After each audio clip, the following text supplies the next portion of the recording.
is rich to both.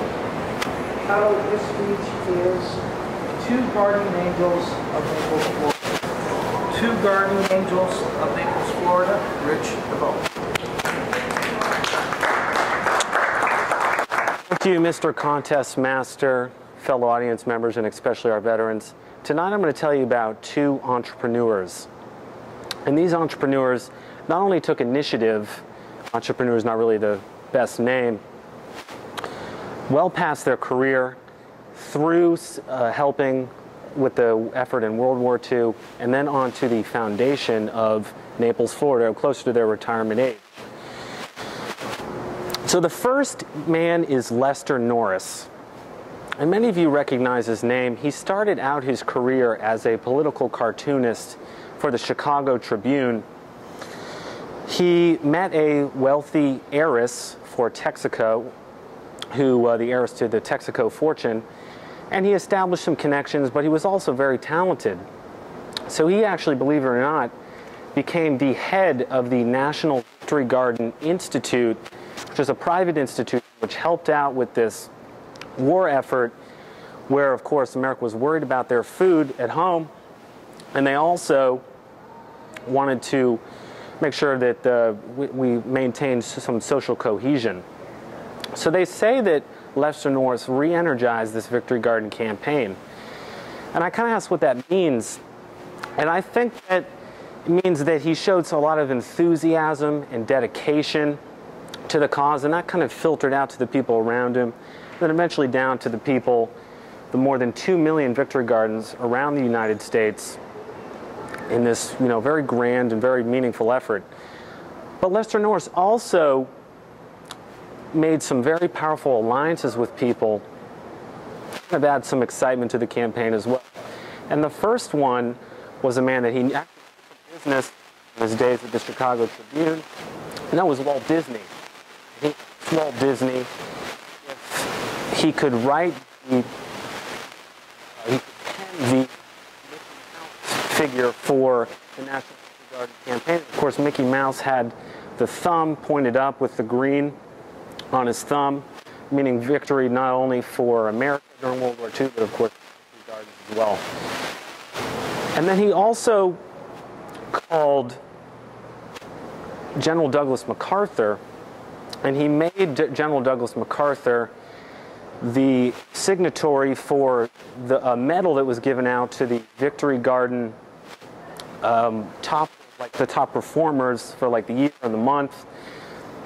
And this formed the kind of political backbone and kind of helping maintain that cohesion and that patriotism during the war. And he also actually called, on a lesser note, General Dwight D. Eisenhower, and this wasn't for the national campaign, but for the younger people. And his medal was for people who collected metal for war manufacturing. So this initiative that Lester Norris took continued on closer to his retirement age when he came down to Naples, Florida. When he came down here, he helped found the conservatory, the Laudermilk Park, also the pier, which he made free to save the taxpayers. He had a lot of these very nice contributions that we all really should thank him for, and these are the things that we remember very clearly. So the kindred spirit of his, and also a guardian angel of Naples, is Mr. Julius Fleshman. And Mr. Julius Fleshman was also successful in business.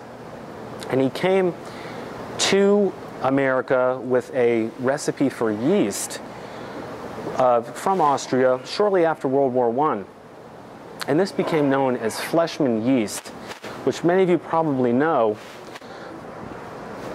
and which eventually, through this kind of natural process of companies expanding past their initial idea, became the Nabisco brand, so he became fabulously wealthy, and he was able to take on the habits and lifestyle of someone way above average. So what he ended up doing was Mr. Fleshman traveled the world on a ship, a nice sailing boat called Bamago, kind of a Spanish name, I believe. And he traveled with his kids collecting ancient artifacts and antiques. Had a lot of fun, but lucky for us, he took initiative in measuring a lot of the topography in the South Pacific for the American military. And we don't know specifically if he did it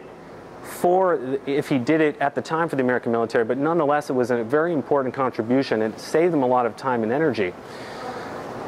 And this spirit, again, of initiative was transferred down to his time in retirement in Naples when he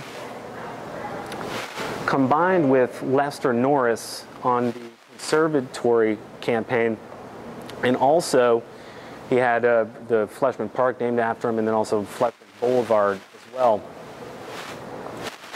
So we see that we're very lucky to have individuals who took initiative well past their time in business and career to help out with the war effort, and also to found many of the famous sites around Naples, Florida. They formed the spirit and the camaraderie and the great sites of Naples, Florida, the conservatory, the pier, places like the Norris Center at Cambier Park. We're very, very lucky to have men like them that gave of themselves for our town and for our country. Mr. Contest Master. Thank you, Rich.